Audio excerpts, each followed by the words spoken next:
তো আমরা 10:30 থেকে জানতে পারলাম। এখন কি আপনাদের ক্ষোভটা কেন? আগুন লাগার অনেকক্ষণ পরে জলের ইয়ে এলো, মানে ফোনের উপর ফোন করে যাচ্ছি, কোনো জলের ইয়ে আসছে না, বলছে আসতে আসতে, তার মধ্যে তো পুরো পাড়াটা পুরো ধ্বংস হয়ে যাবে, তখন কি আগুন এসে কি ইয়ে হবে? ছোট ছোট বাচ্চাকে আজকে আমাদের মানুষের কি হাল, আমি রাস্তায় এসে বসে আছি। এটা কিসের কারখানা? মোটর সাইকেল, মানে মোটরের স্কুটি আর কি। কি মনে হচ্ছে কি কারণে আগুন লাগতে পারে, কি মনে হচ্ছে আপনাদের? সেটা আমরা এখন জানি না, ভেতরে না গেলে আমরা জানতে পারবো না।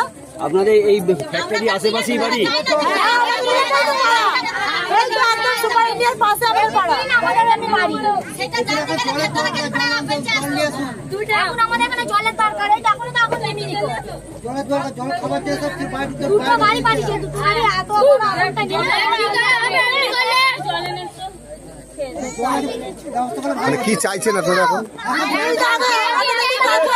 চলবে না, এখানে কারখানা